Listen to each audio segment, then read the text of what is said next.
to kasi puputo din ito ni Maestro bukas. Okay.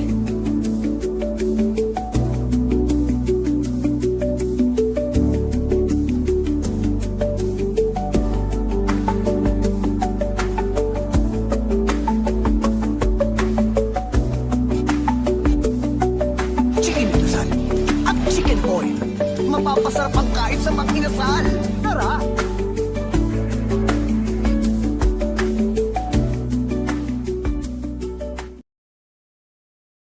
Alright, good evening mga kabsat. May galap shoutout. Attorney Rene Bueno. Kaka-upload lang niya to 45 minutes ago. Pakinggan natin sa Attorney Rene Bueno. Ang topic niya is regarding sa red notice ni Harry Roque mga kabsat. Will Netherlands shield Harry Roque? Isa ba siyang pugante o isang biktima? So pakinggan natin ang explanation ni Attorney Rene Bueno. Attorney Rene, pasok. Buenos días, buenos tardes, buenas noches, mga amigos, mga amigas, mga kompanyeros, kompanyeras. Magandang araw po sa inyong lahat. Ako po ang inyong lingkod, Attorney Rene Bueno. Nasa bahay ako ngayon at supposed to be kanina ko ni-record itong ating episode for today. Kaya lamang maraming dumating na bisita sa opisina kung kaya't ako'y medyo na-delay sa pag-upload nitong ating episode for today. Pero for this episode, we will try to discuss clearly itong legal complexities of the case of the former presidential spokesperson na si Harry Roque, na dating spokesperson ng former president na si Rodrigo Roa Duterte, na kasalukuyang nakadetine dyan sa facilities ng International Criminal Court. Ang ating discussion na may kinalaman do sa madalas sinasabi ng dating presidential spokesperson, yung principle of non-refoulement under the 1951 Refugee Convention.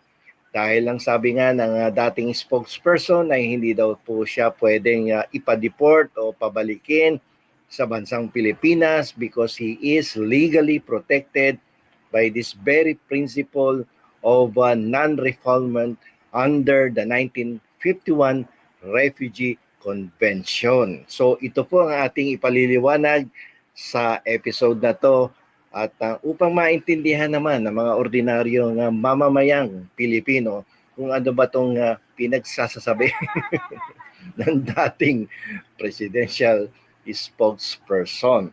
So, umpisahan natin kung ano ba ang ibig sabihin talaga nitong principle of non-refoulement.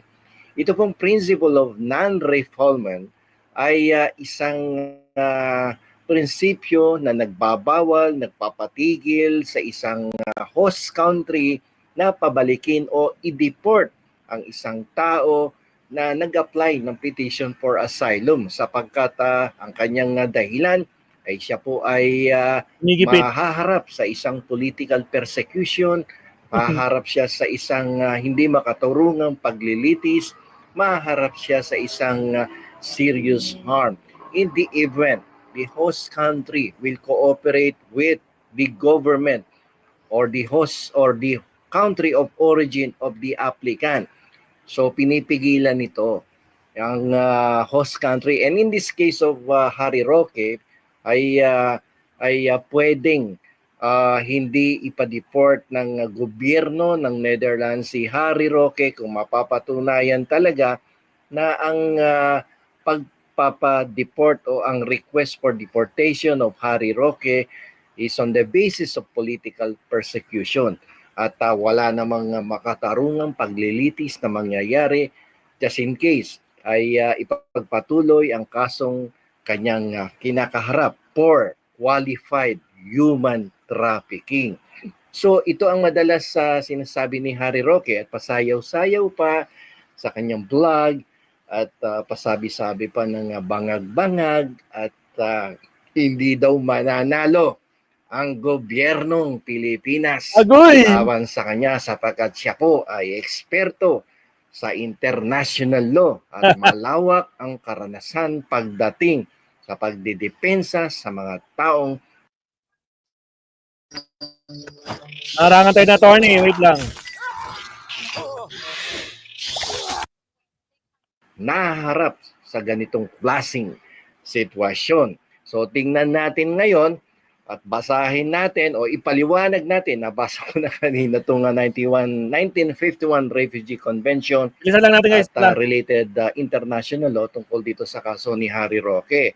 Sabi ko nga doon sa advance post ko dito sa YouTube channel ko, Bilisan lang you do natin. not need to be an expert in international law. Ordinary person, pag pinaliwanag to in layman's term, maiintindihan niyo pong mabuti kung meron bang basihan na legal ang pag-i-invoke ng dating presidential spokesperson sa principle of non-refoulement.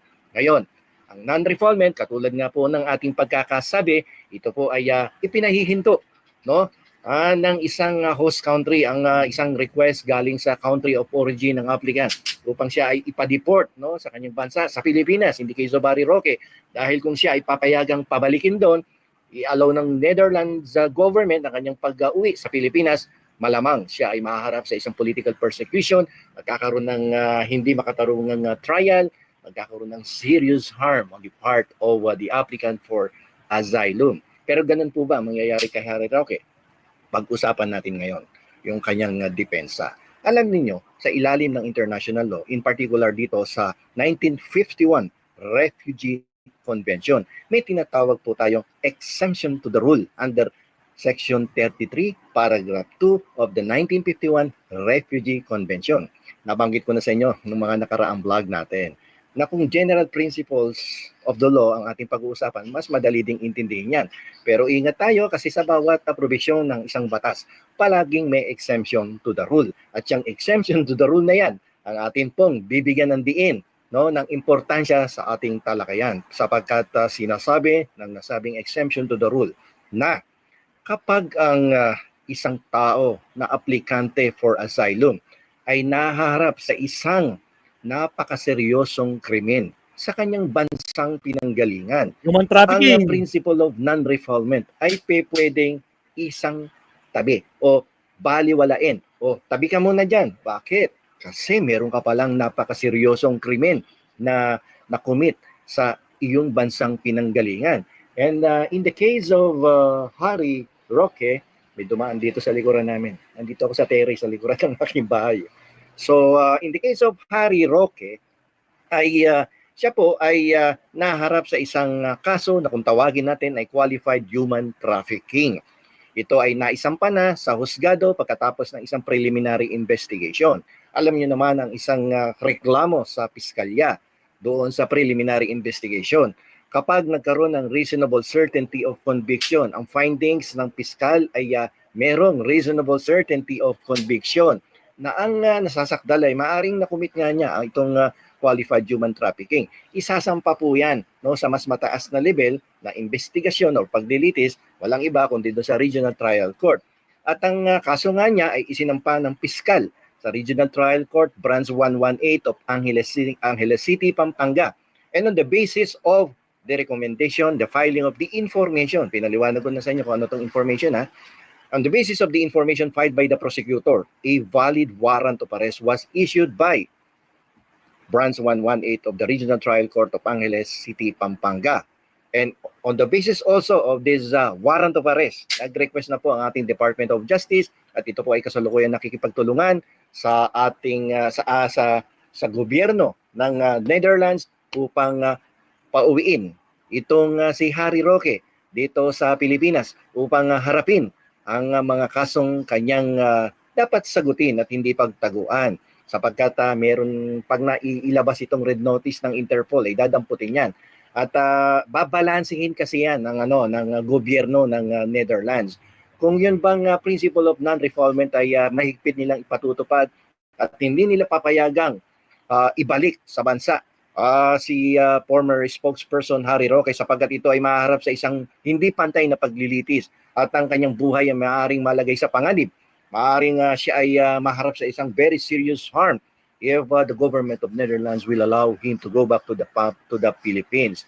Pero kung ang ating gobyerno naman ay magsusumite ng isang impormasyon na mapapatunayan na itong si Harry Roque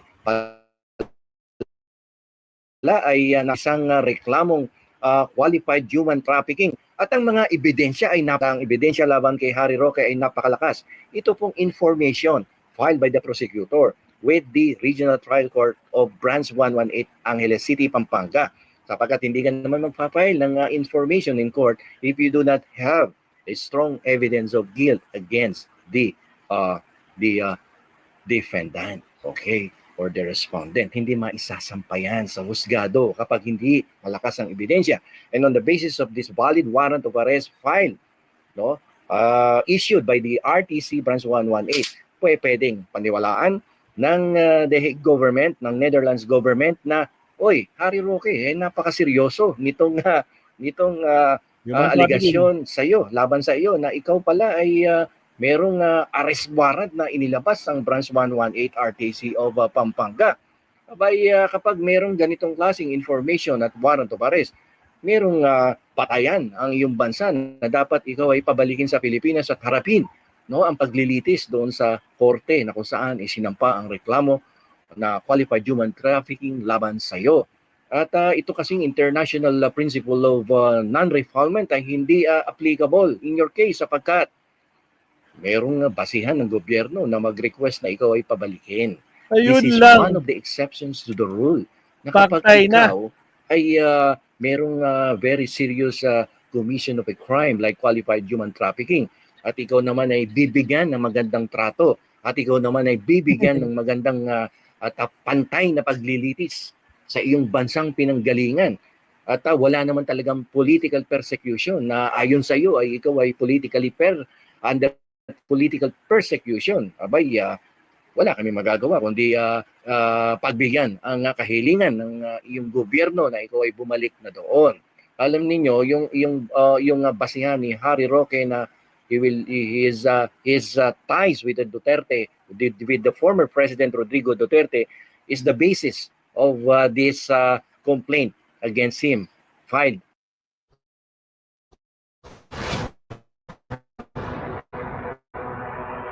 Attorney.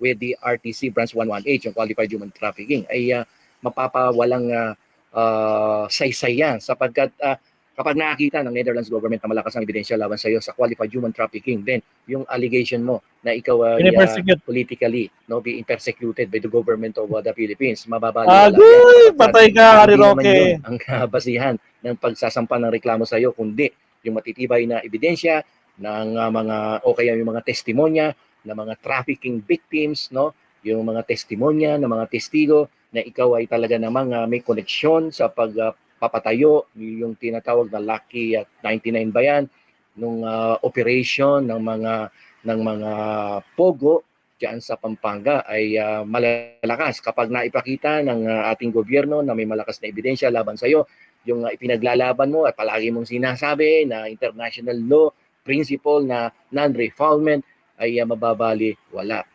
So mga amigos, mga amigas, kasi meron tayong general principles of the law na tinatawag, pero kapag binasa mong mabuti ang isang batas at nakita mo may exemption to the rule, ayun ang intindihin mong mabuti sapagkat minsan dyan nagkakatalo ang mga abogado kapag mahusay magbigay ng interpretation ng isang abogado regarding the exemptions to the general principles ay ano yan, dyan magkakaalaman kung sino ang mas mahusay umintindi ng batas. So sa kaso ni Harry Roque na sinasabing siya ay bigatin na international lawyer, ang kanyang ini-invoke ay the general principles of the law, yung 1951 Refugee Convention. But if you will carefully read the entire law, there is one provision in that international law under Section 33 Paragraph 2 na hindi mo pwedeng pigilan ang kahilingan ng country of origin of this applicant for asylum. Napauwiin siya dito, naipa-deport siya dito. At merong napakalakas na ebidensya na itong tao na to na nag-a-apply for political asylum ay sangkot sa mga seryosong krimen katulad ng qualified human trafficking. At hindi pwedeng sabihin na ang kanyang pagkakasangkot sa isang kaso na human trafficking ay dahil lamang sa kanyang pagiging isang malapit na dating opisyal ng dating gobyerno, dating administrasyon ni Rodrigo Roa Duterte. Hindi mo pwedeng sabihin doon.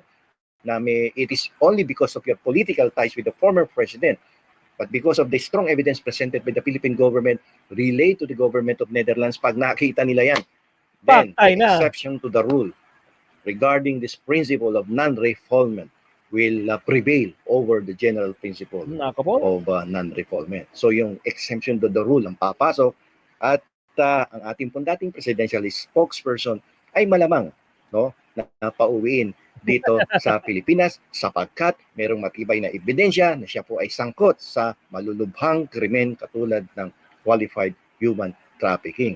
Bakit matibay ang ebidensya? Hindi po yan maisasampa sa hukuman doon sa RTC sa Branch 118 ng Angeles City kung walang reasonable certainty of conviction, no, na sinasabi ng prosecutor when he filed this information with the court of the RTC of Angeles City. So doon malalagay sa alanganin ang dating presidential spokesperson.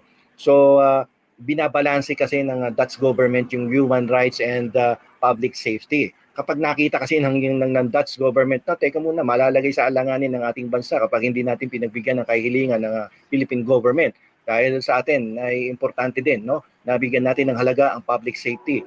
Bigyan natin ng halaga ang national security ng ating bansa. Kapag ganitong meron tayong kinukupkup na tao na sangkot sa isang napakalubhang krimen, ay hindi po pwede yan. Ay lalong-lalo na nakasampa na pala sa husgado to. At ginagarantiya naman ng ating gobyerno na ito nga nasasakdal na si Harry Roque ay bibigyan ng isang makatarungang paglilitis sa kanyang bansa mismo. So pag yan ginaranti ng gobyerno ng Pilipinas that Harry Roque will receive an impartial and fair trial in the Philippine court, then the principle of non-refoulement will not apply. But what will be applicable is the exception to the rule regarding this principle. Yun po yun. Okay, so sana maliwanag yun ha.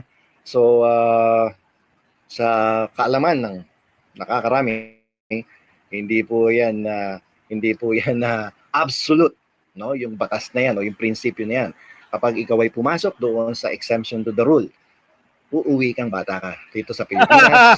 Ikaw ay attend ng paglilitis, ikaw ay pansamantalang ikukulong habang mapatunayan mo na ikaw ay walang kasalanan. Sa mas maganda na talagang bumalik na si Harry Roque dito sa Pilipinas, harapin ang mga reklamo laban sa kanya, katulad ng ginawa ng ating dating senadora at ngayon nga ay congresswoman-elect na si Laila de Lima, na maraming nagpayo na nung panahon na siya ay dadakpin na, may balak ng ipaaresto siya, ay hindi tumakbo palabas ng ating bansa. Kung bagkos, hinarap niya ng buong tapang, buong giting, ang mga reklamong fabricated laban sa kanya tungkol sa drug trafficking. So, at napatunayan nga na wala siyang kasalanan. Kaya nga lamang, nag-suffer din siya ng 7 years of imprisonment sa kamkrame.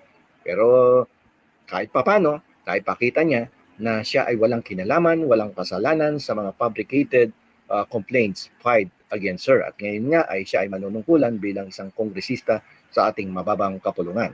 So kay Harry Roque, parang ito ay isang karma na lumalabas. Ngayon naman ay ikaw ang naharap. This time, these are not fabricated complaints or cases, but there are strong evidence according to the information filed by the prosecutor. May malakas, allegedly, na ebidensya laban sa'yo. So therefore, what you need to do is go back to your country of origin. Go back home, Harry Roque. So ganito na lang po. Maraming salamat po sa inyong lahat. Ay, grabe naman si Attorney Rene. Pinapaiyak mo dyan si Harry Roque pag ganyan eh. Di ba mga kakabsat? Naomi Chin, shout out. Scramble. Chi, ano na? Oh my God. O guys, sa mga bagong pasok, sa mga naiwang 561 viewers, huwag kalimutan mag-like and subscribe. Baka nakalimutan nyo guys na ilan na ba yung like natin. Check ko nga. Ilan na like natin? 580 kanina eh. 584. O ngayon, 660 na yun. Maraming salamat mga kapsat. No? Thank you very much. Yan na yung views natin. Putra guys, naka 2,000, naka more than 2 hours na pala tayo mga kapsat. Sinusulit ko kasi wala tayong live kanina guys eh. Pasensya na. Ilan na mga kapsat. Check ko yung ating analytics. Ay, mali na click ko. Edit. Doon na. Uy, wow, 14,000 views. Salamat po, mga kabsat. 14,000 views na yung itong live natin ngayon, 14,000 na. Salamat. O yan, mga kabsat. Salamat, Attorney Rene. Thank you very much. No? Grabe naman. Nako, problemado si Harimau nito. Sigurado, di ba hindi na matutulog to. Hindi nga siya nagpakita kanino sa akin eh. Di ba? Nako po, mga kabsat. Alright. So, I think okay na ba tayo? Yung next topic kasi na Attorney Claire, condition ni Senator Bongo. Ibalik si FPPR bago makipag-reconcile. Napag-usapan na natin to kanina eh, di ba? Siyempre, iisa lang yung naratibo nila. Pare-parehas sila. Pero hindi mangyayari yun kasi nga hindi naman lalabag sa batas ang Pangulong Bongbong Marcos. So, hindi niya papauwiin. Sigurado. Kaya manigas kayo, mga garapata. So, hanggang dito na lang guys. Okay na tayo. Pakinggan na lang natin si Attorney Claire. Kanya-kanya na lang tayo. Pero for the meantime, kasi nakakuha na tayo. 2 hours, 34 minutes. Going 35. So, medyo matagal-tagal na rin. So, thank you very much, Kapsat, ha. So, hanggang sa muli. Puputulin ko na naman. Lalo na kay Aiden Santos. So, unahin ko yun. No? So, maraming salamat, Kapsat. Hanggang sa muli. Maestro Paul is signing off. Again, thank you very much po. Maraming salamat. Again, don't forget to like and subscribe. Maestro Paul TV signing off. Bye.